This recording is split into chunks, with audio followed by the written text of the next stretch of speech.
Hi there, Jeff here from the Wetsuit Centre, talking to you today about the Seaskins Element range of wetsuits for summer 2021. The Seaskins Element is only available in the summer months from Seaskins because essentially the type of stitching used in this wetsuit, the flat lock stitching, is not appropriate for a winter wetsuit because it bleeds in water.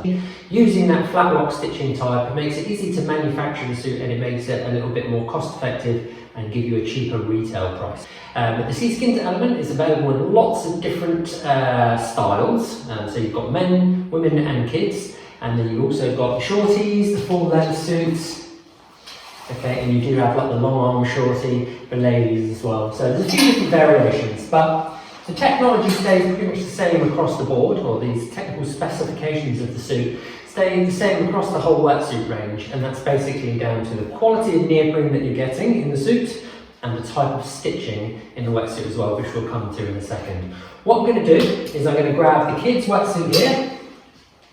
Now, the thickness of the suit, or the thickness of the Seaskins suit, is quite unique to them. Typically with a full suit like this, you're going to get what's called a 3 in 2, okay, or 3-2. And that describes the millimetre thickness of the wetsuit. 3 in the lower body, and then 2 mil in the lower upper body where you need a bit more flexibility, okay? Now with some wetsuit ranges that will change into the 2 mil, into a 2 mil all over in the shorty wetsuit, but quite a unique thing with Seaskins, which makes it quite popular, is it's still 3-2, okay? So you get 3 on the lower body and 2 mil again on the upper body where you need more flexibility.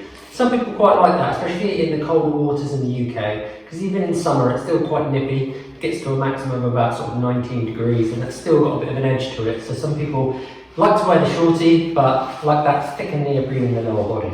So coming back to the kids' wetsuit, we'll talk you through the features of the wetsuit, okay? And essentially what you get for your money, what makes it a bit cheaper, but what makes it stand out above like a petrol station or a supermarket wetsuit. The primary thing is the type of neoprene or the quality of neoprene, okay?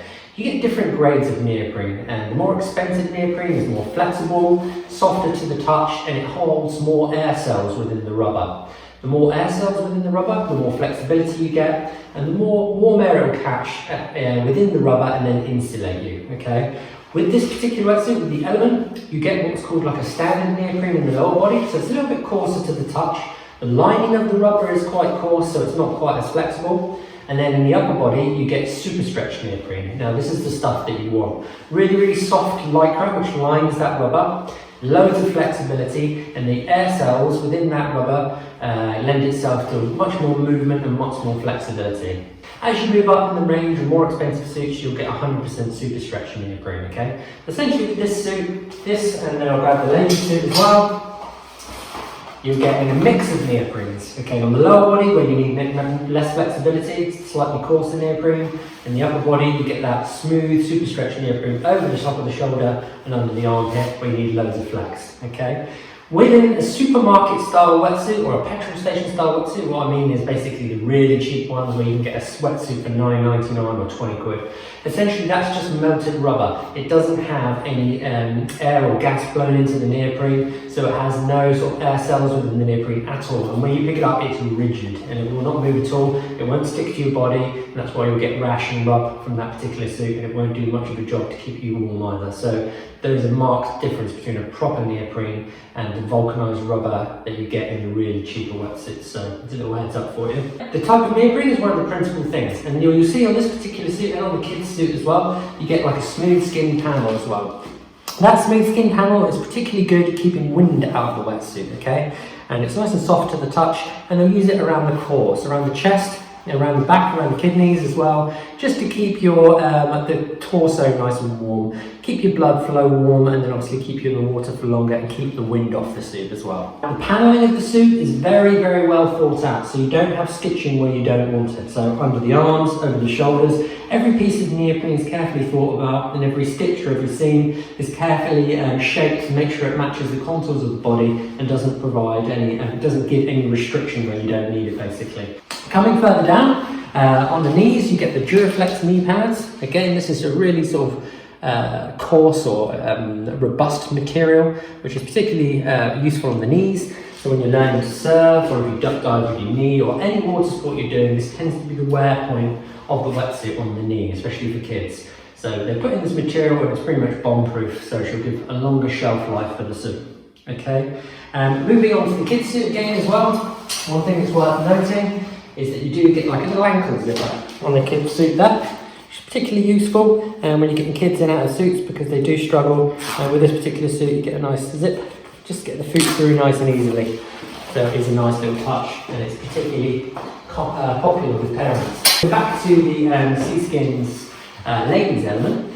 This is the 3-2, and then round the back of the suit, one thing that's worth showing you, actually, if we come a bit closer, is the adjustable collar. You get a piece of Velcro here. You can tighten it or loosen it however much you feel will sit and fit, and whatever makes it comfortable. On the inside of the collar, it's worth noting, it's smooth lining. It's nice, soft, like the chest of the suit. That sticks to your neck, stops it sort of rubbing up and down your neck. It will stick to your neck, create a better seal, and it will stop any rash and rub around your neck, so you won't get sore. The back zip, or the zipper should I say, is a PK zip, a specially treated zip to stop it sort of clogging up with salt or corroding from the salt air. And it comes all the way down, get the little toggle out of the way, get the Velcro out of the way, all the way down to the lumbar, opens up nice and wide, and that will basically allow you to get into the suit and out of the suit a little bit easier. Okay, now what we're going to do now is zoom in nice and close on the seams of the wetsuit. So what we'll do, I'm going to show you the seam of the wetsuit, and before we come back to the flat lock construction. And essentially there's different types of seam construction. You can start off with the flat lock, which is where two pieces of neoprene, as you can see, are butted up together, and then still stitched the whole way through. And so you get that long train track of stitching there. And essentially that means that the punch holes go the whole way through the neoprene. It's very robust and it's easy to manufacture, which makes the suit a little bit cheaper to manufacture, but it also makes the suit bleed in water. Okay, so the water will come in through those punch holes, and eventually you'll sort of get new water into the suit regularly. So again, that's the reason that they don't use that type of stitching very rarely within a winter wetsuit, because it's just not conducive to keeping you warm. But it's a fantastic way to produce wetsuits in the summer months where cold isn't as much of an issue, and the wetsuit will still do a really good job to keep you warm in warmer water. Okay, so if you were thinking of spending a bit more money, you might get something which is called Gluten blind stitch seams. And essentially what they do there is they butt the two pieces of neoprene up together, they will stitch halfway through the rubber, and on the other side they'll seal the seam with glue, and that means that the seam won't let in any water. Okay, so then you've got sort of more time in the water before you get cold or get new sort of cold water in through the suit. So it's a common type of seam to use in thicker wetsuits, and wetsuits which you use for use in colder water. So key things to take away from the Seaskins element. Okay, really good price. Okay, and the reason it's a bit cheaper is the seam construction, and that you don't get super stretched the whole way through. If that's something that you're looking for, then you might want to move up in the range, and then you've got something like the Legend within the Seaskins range, and then up into Session and things like that. And the more money you pay, the more higher grade neoprene you get, lining, tape seams, and all this sort of technology, which makes the suit warmer, more flexible, but more expensive. So, super stretched neoprene in the upper body on the suit, flat lock seams, okay, so nice and robust, but cheaper to manufacture, and they will bleed in water. Smooth skin on the front and the back of the wetsuit to keep wind out. You've got smooth on the inside of the collar to stop any rash and rub and create a better seal in your neck. You've got a nice big back zip, a specially treated zip there as well with a lanyard to pull it on and off. And with the steamer wetsuit, you get the knee pads, and in the kids suit, you get the zips on the ankles as well. So if you're looking for an entry-level wetsuit, which is going to be a good fit, nice quality neoprene, and will last a long time, we definitely recommend the Seaskins element.